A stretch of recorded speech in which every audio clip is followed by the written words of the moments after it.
I used to believe my son loved me the way I had always loved him. Mark was my only child, the boy I raised with every ounce of strength I had after my wife passed. This apartment in Manhattan wasn't just walls and windows, it was the life I had built for him, for us. Every late-night shift, every dollar saved, every sacrifice I made was tied to this place. But one evening, as I sat in my chair by the balcony, I heard something that shattered me. Mark didn't realize I was within earshot when he bragged to a friend, "The apartment will be mine anyway. The old man won't last forever. I'll push him out if I have to." My chest tightened. It wasn't just greed I heard, it was betrayal. My own son saw me not as a father, but as an obstacle standing between him and property he thought he deserved. I wanted to confront him, to shout, but instead I stayed quiet. In that silence, something inside me hardened. I decided right then that if Mark thought this apartment was already his, I would show him just how wrong he was. When I look back now, I can see the red flags that had been waving long before I overheard Mark's cruel words. At the time, though, I brushed them aside, convincing myself that he was just being young, ambitious, maybe careless with how he spoke. But the truth was there, simmering under the surface, if only I had chosen to see it. It started with small things, comments he would make when he visited me on weekends. He would drop his jacket on the couch, flop down, and with a half-smirk say, "When I move in, I'm definitely redoing this living room. It needs a modern touch." He'd gesture toward the bookshelves I built myself, the ones my late wife used to decorate with family photos, and laugh. "These will have to go." I laughed along, uneasy but silent. What father doesn't want his son to feel at home? Still, the way he said "when I move in" instead of "if I move in" gnawed at me. Mark started bringing his girlfriend over more often, treating the place like it was already theirs. They'd stretch out on the balcony with glasses of wine, speaking as if I weren't even in the room. Once, I overheard her say, "This place will be perfect for our future kids. Look at the view." Mark just nodded, grinning, as though the apartment already belonged to them. I stood in the kitchen, scrubbing dishes that didn't need scrubbing, my ears burning. The more he came, the more possessive he became.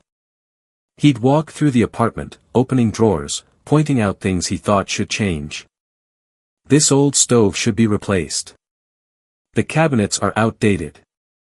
We should knock down that wall to make the kitchen bigger." We. He always said we. It was subtle, but with every word he pushed me further to the margins, as though I were just a guest in my own home. I tried to convince myself he meant well, that he wanted to help me modernize the place, maybe even share his life with me. But in the quiet of the nights, when I sat in the recliner staring at the city lights, doubt crept in.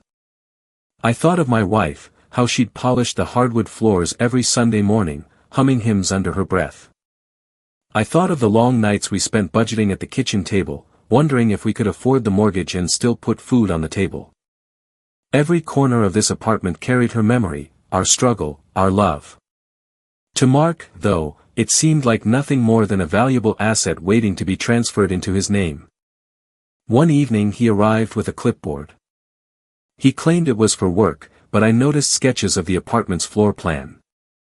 He had measured the rooms and scribbled notes about renovation potential. He didn't even try to hide it. Instead, he tapped the paper and said, "Dad, do you realize what this place could be worth with a little work? You're sitting on a goldmine." I forced a smile, but inside I felt something crack. To him, this wasn't the home his mother and I built through sacrifice. It was a goldmine, a future investment, something to flip or redesign once I was out of the picture. That night, as he left, he clapped me on the back and said, "Don't worry, Dad. I'll take good care of this place someday." It was meant to sound reassuring, but I heard the truth hidden in his tone. Someday was sooner than I realized. I remember closing the door behind him and standing there in the hallway, my hand still on the knob. The apartment was silent again, just me and the ghosts of all the years gone by. The laughter of birthday parties, the scent of my wife's cooking, the countless evenings when I'd read bedtime stories to Mark in the corner bedroom, all of it was here, within these walls. But none of that mattered to him. He saw only square footage. That realization sank deeper each day. The signs were everywhere, the way he spoke about the apartment as if it was already his, the way he dismissed my needs, the way he looked around the place with hungry eyes. And though I tried to push away the thought, I knew in my bones that sooner or later, Mark would make his move. I just never expected it would come as cruelly as it did that night when I overheard him telling his friend he would push me out. That moment broke me, yes, but it also woke me up. It made me realize that all those signs I'd ignored were not just harmless words. They were warnings of a betrayal waiting to unfold. And I, the man who had built a life for him, would soon become the obstacle he was ready to remove.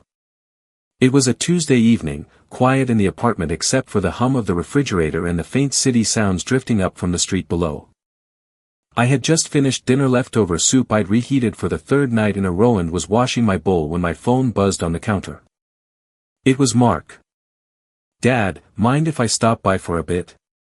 Just to check in." I told him sure. After all, he was my son. And despite the uneasy feelings I'd been carrying, I wanted to believe the best of him. He arrived half an hour later, his voice cheerful as he kissed me on the cheek like he always used to when he was younger. We sat for a few minutes, making small talk about his work, his friends, the girlfriend he'd been seeing more seriously. He seemed restless, though, checking his watch often. Finally, he stood and said, "I'll just step outside for a quick call.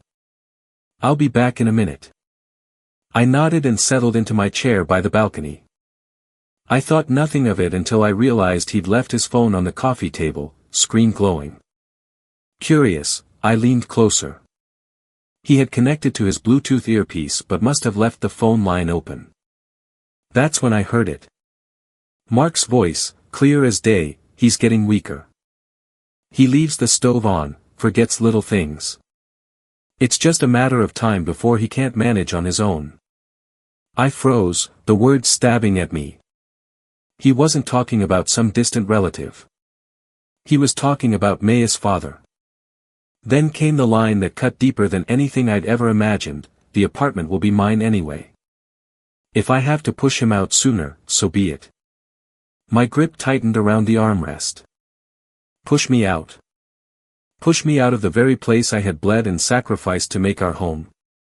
Another voice spoke on the other end, one of his friends perhaps. "Man, you're lucky.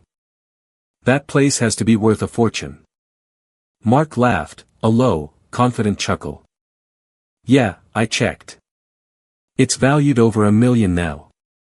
Imagine what I could do with that money. New car, new business, a real future. Dad doesn't need all that space. He can go to one of those senior places. Honestly, it's time.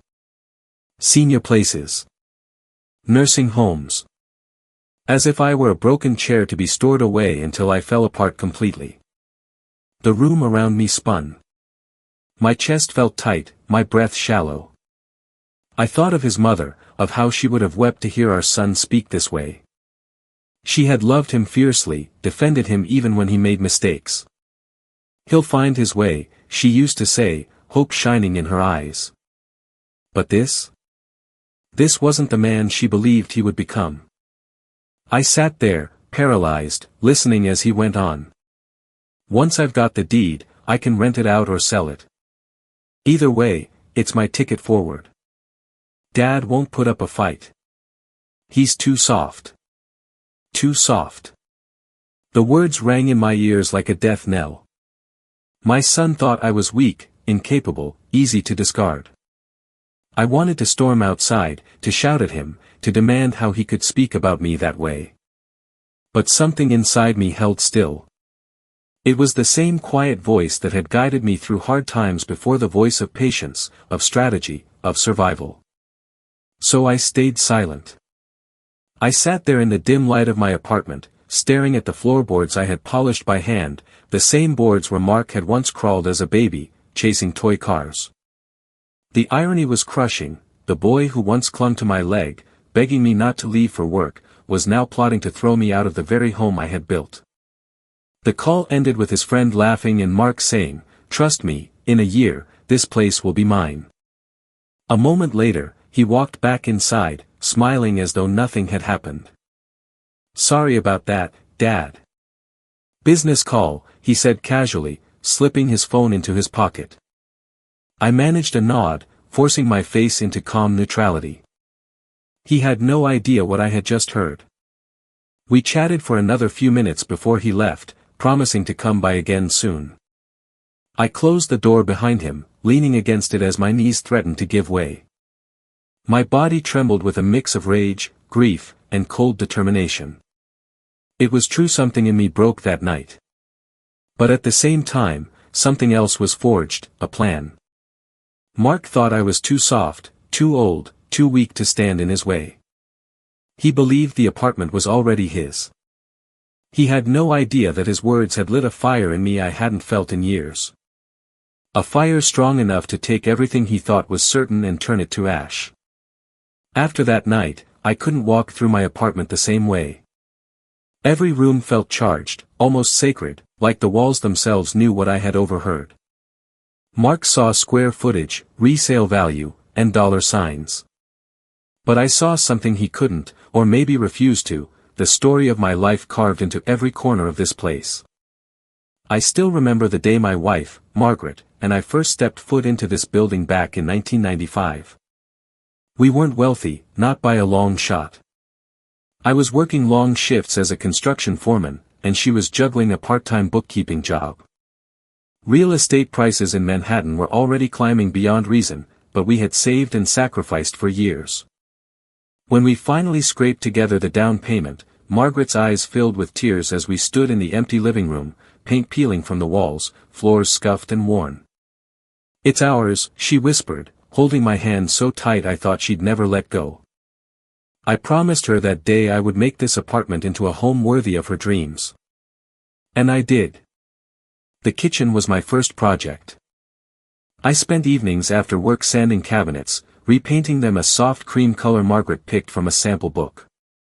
She wanted the space to feel warm, a place where we could gather as a family.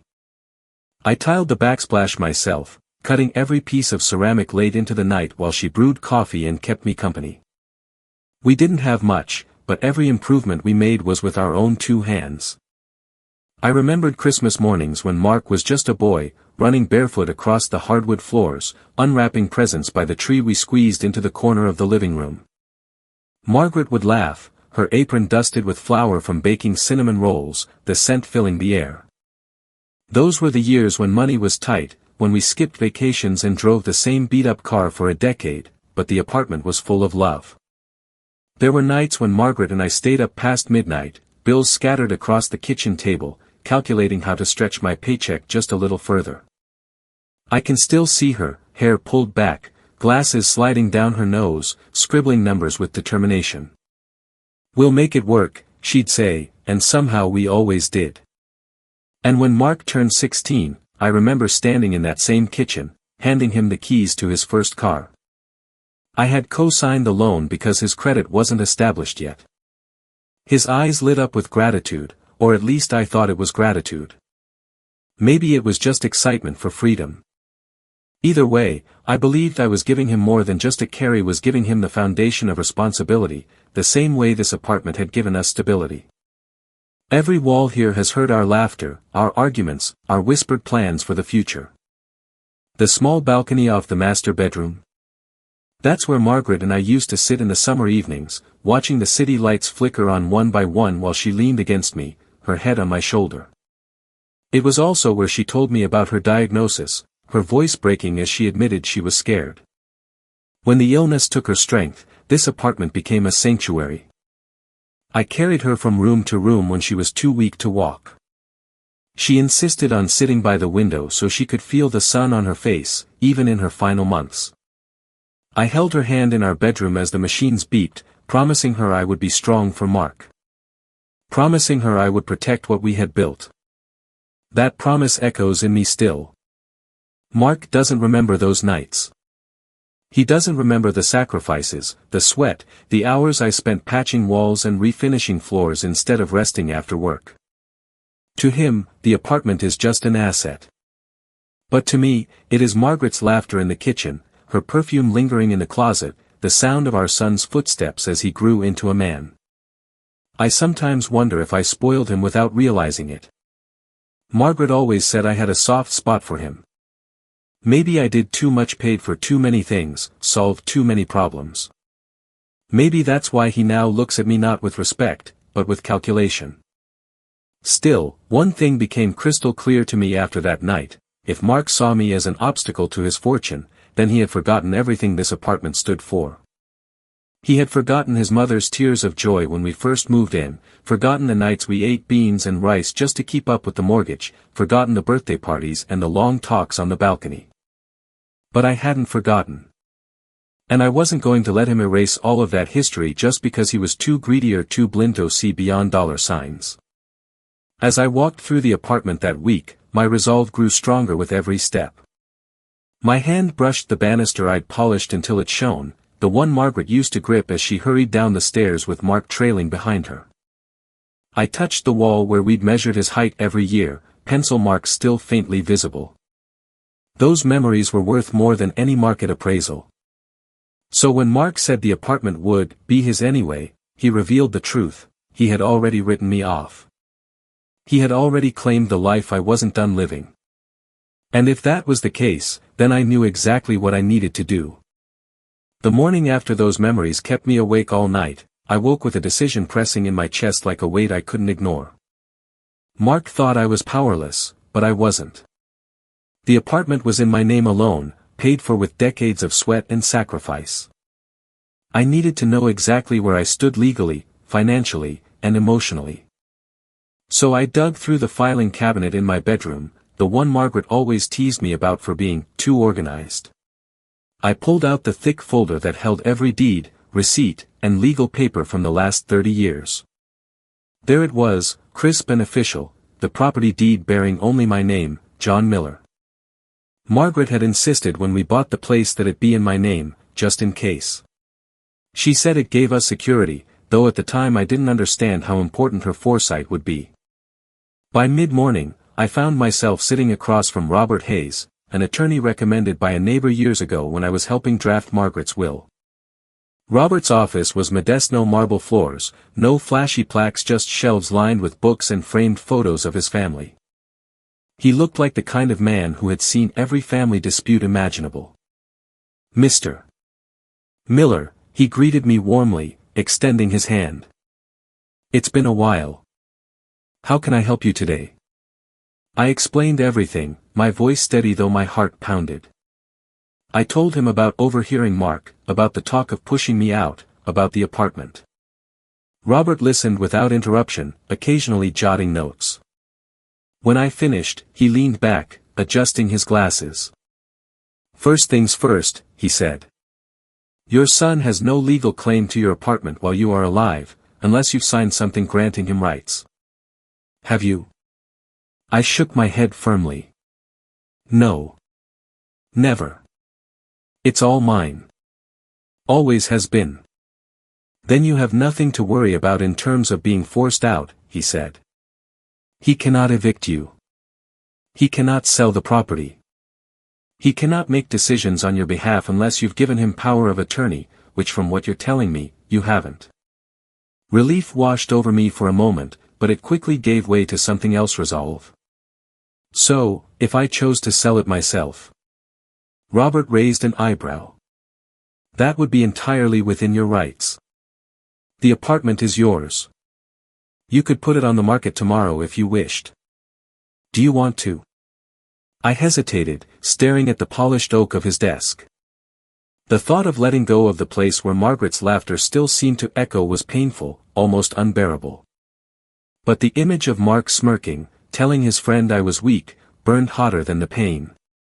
"Yes," I said finally, my voice firm. "I think I do."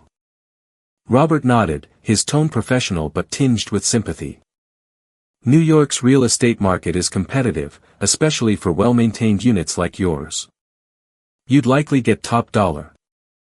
But understand, once you sell, that chapter closes. There's no turning back."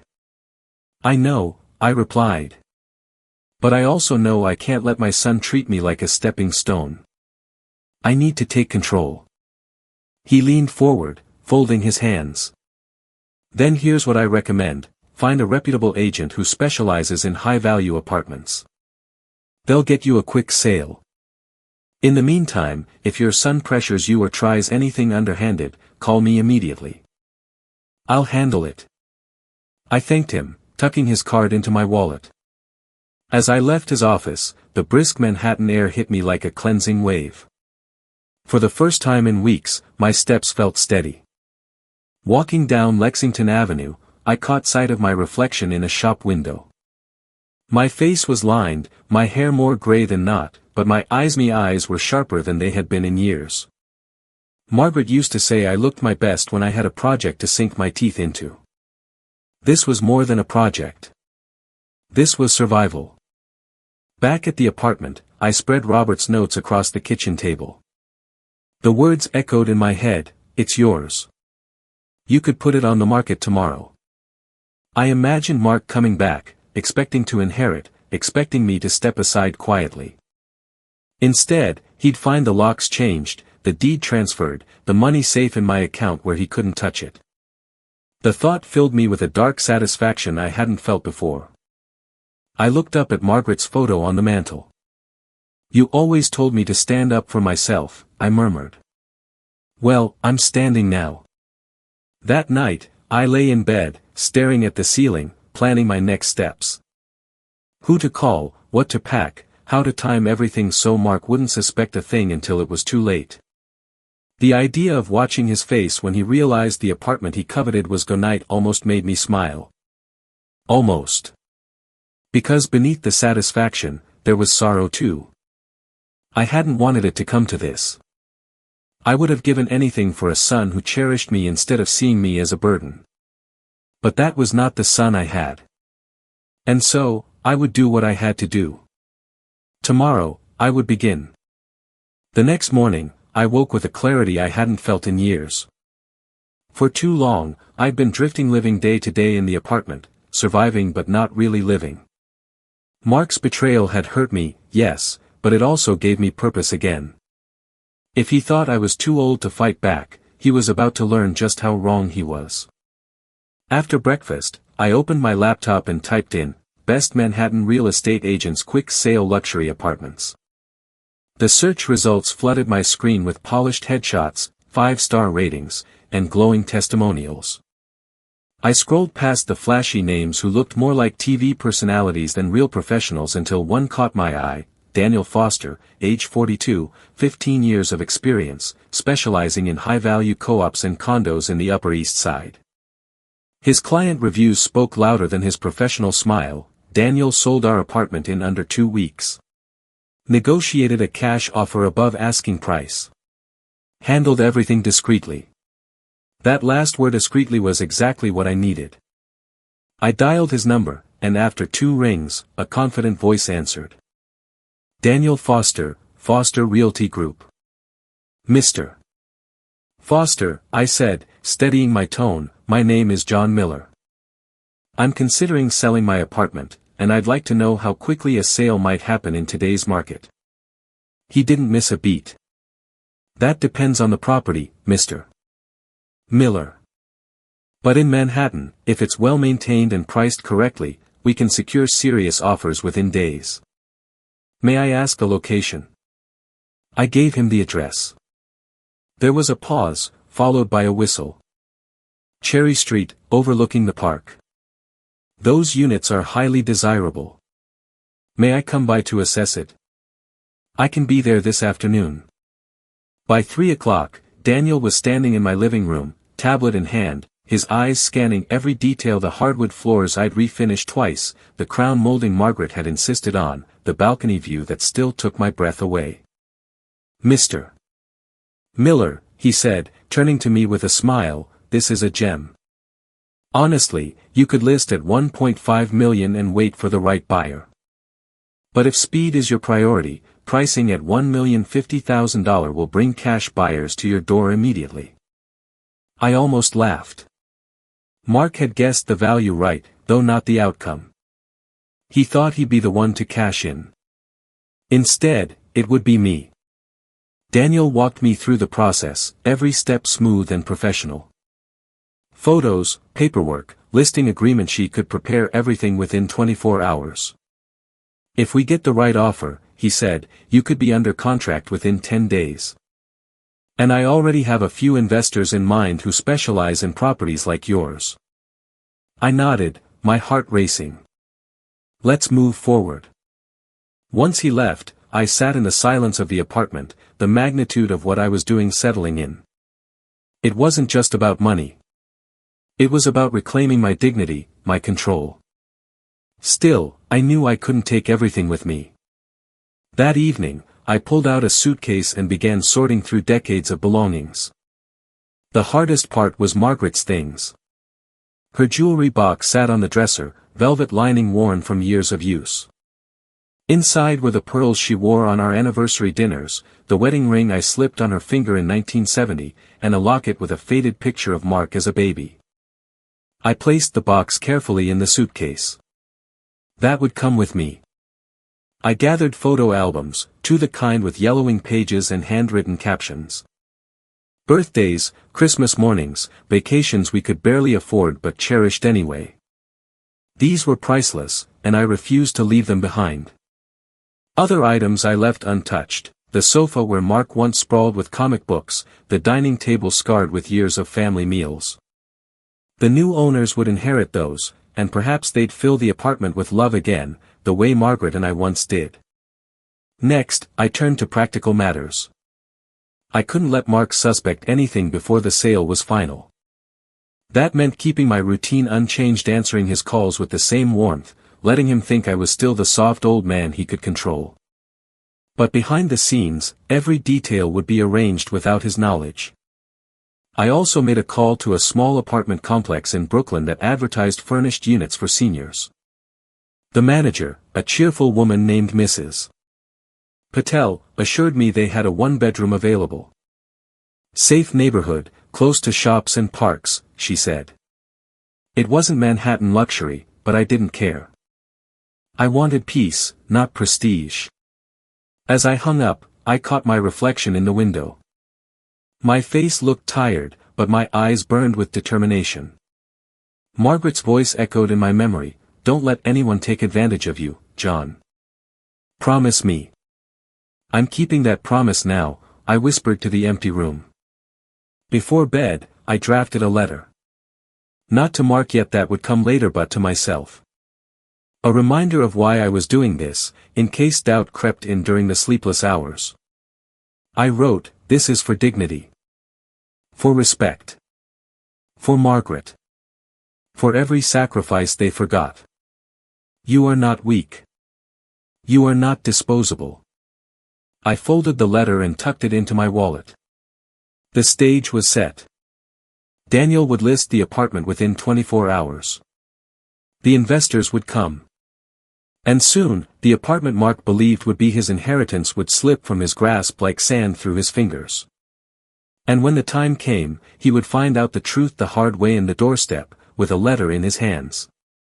2 days later, Daniel called me with a tone that carried both excitement and certainty. "Mr. Miller, I've got a serious cash buyer. They viewed the photos, they know the location, and they're ready to make an offer full asking price, $1,050,000. No contingencies, no financing delays. Just cash." My pulse quickened. It was happening faster than I had even dared to hope. "How soon can we sign?" I asked, trying to keep my voice calm. "They're prepared to sign within 48 hours. We can meet at the title office, or I can arrange for a notary to come directly to your apartment. Whichever you prefer." I chose the apartment. I wanted the paperwork signed here, under the very roof Mark thought belonged to him. On Thursday morning, Daniel arrived with the buyer's attorney and a notary public. They laid out the documents on my dining table, the same table where Margaret and I once sat up late balancing bills and whispering about our dreams. Now it was covered in legal contracts, settlement statements, and pens waiting for my signature. "Here's the purchase agreement," Daniel explained, sliding the first document toward me. Sale price, $1,050,000, closing in 10 business days. You'll have immediate access to the funds once the wire clears. The notary, a woman with kind eyes and steady hands, pointed to the signature lines. Just sign here, Mr. Miller, and initial each page. Take your time. I read every word, not because I didn't trust them, but because I wanted to savor the moment. Every line felt like a nail sealing the coffin of Mark's arrogance. When I finally scrawled my name across the last page, I felt lighter, almost giddy. That's it, Daniel said, collecting the papers. Congratulations, Mr. Miller. The apartment is officially under contract.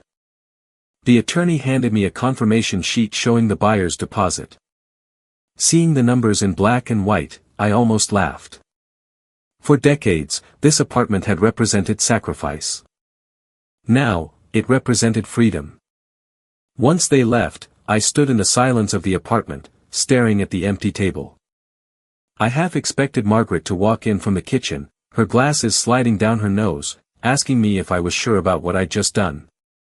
But there was only quiet, broken only by the ticking of the clock. That afternoon, I called a locksmith. Emergency service, I said. I need all the locks changed today. Front door, back door, and balcony sliding doors. The man, Eddie, arrived in a van filled with tools. He was in his 50s, grizzled but efficient. As he worked, he glanced at me. Security concern. Let's just say I need a clean slate, I replied. He nodded knowingly, as though he had seen dozens of families unravel in front of him. Happens more than you think. I watched as he unscrewed the brass locks Margaret had chosen 25 years ago. I remembered how proud she had been when we installed them together, insisting on matching hardware for the door knocker. Now, one by one, those pieces of our past clattered into Eddie's toolbox. The new locks gleamed silver, sharp, modern. Their mechanical clicks sounded nothing like the familiar thud of the old ones.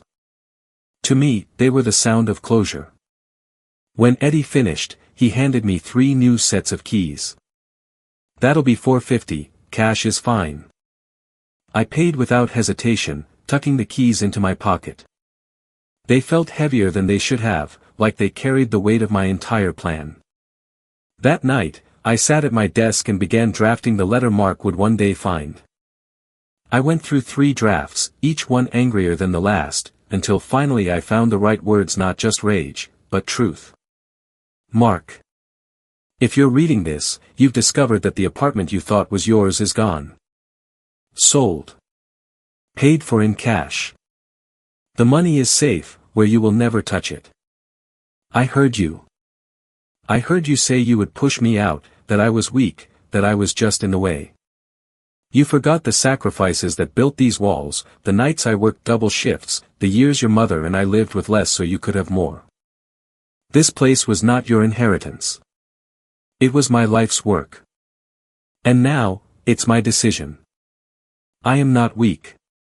I am not disposable. I am your father, and you will remember me not as the man you discarded, but as the one who took everything back before you could steal it. Dad. I read it twice, then set it aside. The ink was still wet, but the words felt carved in stone. Afterward, I packed a second suitcase. Essentials only, Margaret's jewelry box, a few clothes, important documents, and the photo album I couldn't bear to leave behind. The rest, the furniture, the dishes, the rugs would stay. They weren't just possessions anymore, they were bait. Evidence of a life Mark thought he would inherit, left behind like a mirage he could never claim. Before bed, I tested the new locks twice, sliding the deadbolt back and forth, the metal clicking like a metronome of finality. Mark's key would be useless now. He would come home one day, smug and confident, only to find himself shut out. And when he read my letter, the reality of what he had lost would hit him harder than any words I could ever speak face to face. As I turned out the lights, I whispered to the shadows, "It's begun, Margaret. He'll learn soon enough." The days leading up to the closing passed like a dream. I moved through my routines as if nothing had changed, answering Mark's occasional texts with the same fatherly warmth I'd always given him. He had no idea the ground beneath his feet was about to vanish. When the wire transfer finally cleared $1,050,000 sitting safely in a new account under my name, I poured myself a glass of scotch and stared at the computer screen, letting the zeros burn into my vision. For once, the future was mine to decide. Not Mark's. Not anyone else's. 2 days later, the moment I'd been waiting for arrived.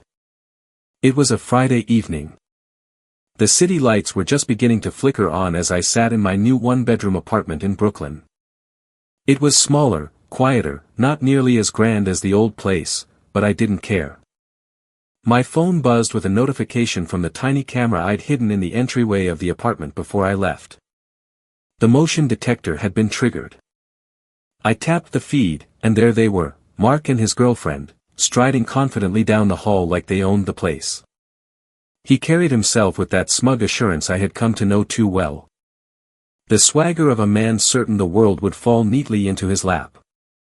His girlfriend laughed at something he said, tossing her hair back as they stopped in front of the door. Mark fished his keys from his pocket, grinning as though nothing in the world could surprise him. He slid the key into the lock. Twisted. It didn't turn. I could see the frown crease his face, confusion flashing across his eyes. He jiggled the key again, harder this time. Still nothing. Strange, he muttered.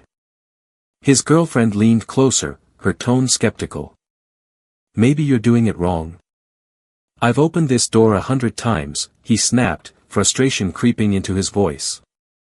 He tried again, his knuckles white on the key, rattling the knob until the metal clanked loudly against the frame.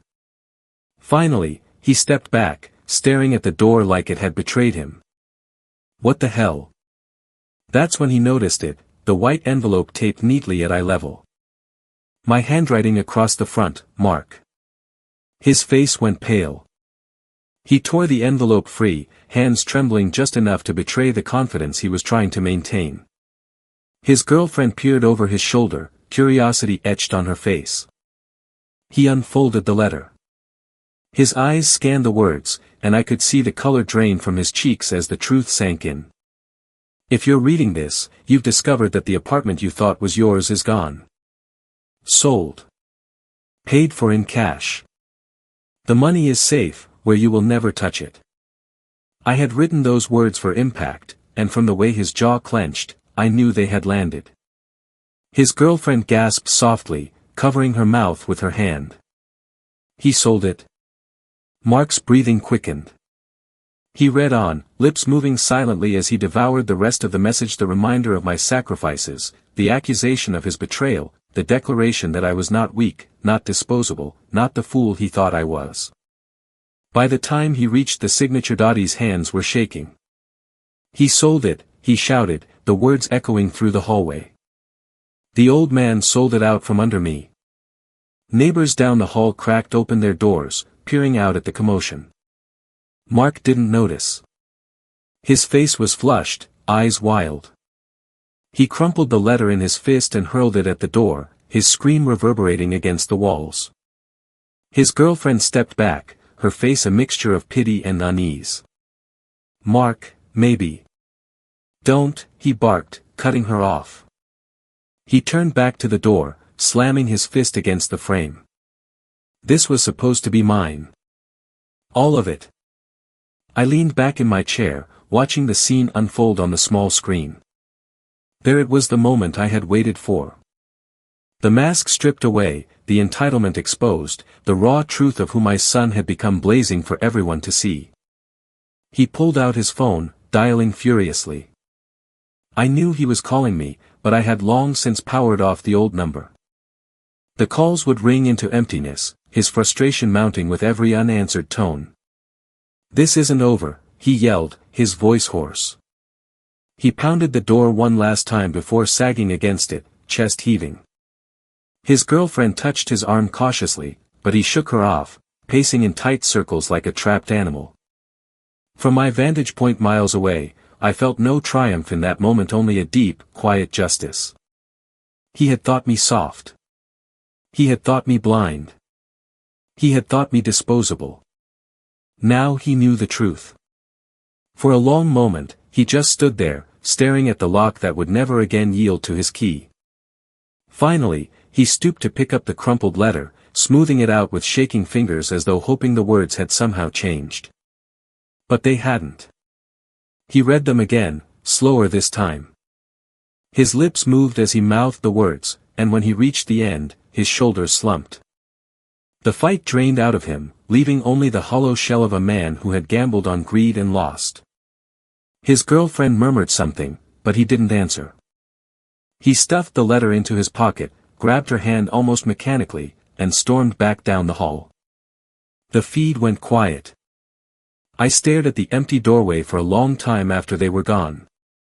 Then I raised my glass to the photo of Margaret on my desk. "He finally knows, my love," I whispered. "He finally knows I wasn't the fool he believed me to be." I took a slow sip, the scotch burning warmly down my throat. The taste wasn't victory. It wasn't sweetness. It was something sharper, more honest, like justice finally being served after years of being taken for granted. And though part of me ached for the boy Mark had once been, the child who used to curl up in my lap and beg for one more story before bed, I knew that boy was long gone. The man he had become needed this lesson. And I was the only one who could teach it. After the hallway scene played out on my phone, I sat for a long while in the quiet of my new apartment. The feed went still, showing only the empty door where my son had screamed, pounded, and finally walked away in defeat. I switched it off, closed my eyes, and let the silence wash over me. For the first time in years, I felt free. The weight I'd carried, the constant fear that Mark would push me aside, the sorrow of living in a place haunted by betrayal was gone. In its place was a strange calm, a clarity I hadn't expected. I had taken back control of my life, and there was no going back. I poured myself another drink, not out of celebration but reflection. Margaret's photograph sat on the small table beside me, her smile frozen in time, eyes bright with the hope she always carried. I lifted the glass toward her. "It's done," I whispered. "He knows the truth now. He knows I am not weak." The apartment around me was modest, just one bedroom, plain furniture, no grand view of the city. Yet as I looked around, I realized it was mine. Entirely mine. No ghosts of entitlement, no echoes of ungrateful footsteps. Just a space I could fill with peace. The next morning, I walked through the neighborhood. Brooklyn's streets bustled with a quieter kind of life than Manhattan's glittering towers. Families walked hand in hand to the park, shopkeepers opened their stores with cheerful greetings, and the smell of fresh bread drifted from a bakery on the corner. For once, I didn't feel like a man nearing the end of his story. I felt like someone beginning a new chapter. I stopped at a small cafe and ordered a coffee. The young barista smiled, asked if I was new to the area, and welcomed me without judgment. It struck me how easy it was to start fresh when no one looked at you as a burden, when no one measured your worth in dollar signs. Back at the apartment, I unpacked the things that truly mattered: Margaret's jewelry box, the photo albums, the locket with our son's baby picture. I placed her wedding ring on the nightstand, beside her photo, a silent reminder of the promises we made and the life we built together. I knew some people might call what I did cruel. Selling the apartment out from under my own son, shutting him out without a face-to-face confrontation, it wasn't the way most fathers would choose. But cruelty was not my intent. Justice was. Mark had forgotten. He had forgotten the nights I carried him to bed after he fell asleep on the couch, the sacrifices Margaret and I made so he could go to college, the countless times I bailed him out of mistakes without asking for anything in return. He had looked at me and seen not a father, not a man, but an obstacle to wealth. That night when I overheard him planning to push me aside, he made his choice. And now, he had to live with the consequences. A week later, Daniel called to confirm the sale had closed. The funds were fully secure in my account, protected under my name alone. He congratulated me again, though I could tell from his tone he sensed there was more to the story than just a simple sale. I thanked him, hung up, and sat for a long while staring at the transfer confirmation.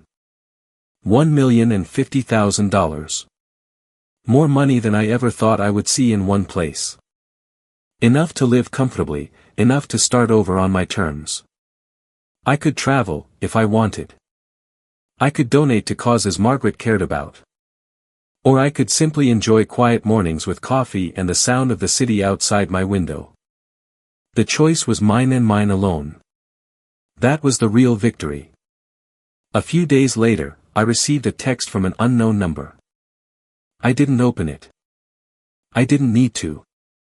I knew it was Mark, trying to find me, trying to demand answers or perhaps apologies. But I owed him nothing, not anymore. He had shown me who he was, and I had responded the only way I could. Instead, I put the phone down, picked up one of the photo albums, and flipped through the pages. Margaret smiling in the kitchen, Mark's first steps across the living room floor, Christmas mornings filled with laughter. The memories were bittersweet, but they reminded me of the truth. I had lived a full life, a good life, and I still had more living to do. As the sun set that evening, I stood by the window, the city skyline painted in gold. For the first time in a long time, I wasn't staring back at a past that weighed me down. I was looking toward a future I had chosen. My love, I murmured to Margaret's photo, I kept my promise. I didn't let him take advantage of me. And now, I'm free. I turned off the lights, sat back in my chair, and let the peace of that truth settle in my chest. The apartment was gone. The money was safe. My dignity was intact. And my sunny, ungrateful son would never again mistake me for a man too weak to fight back.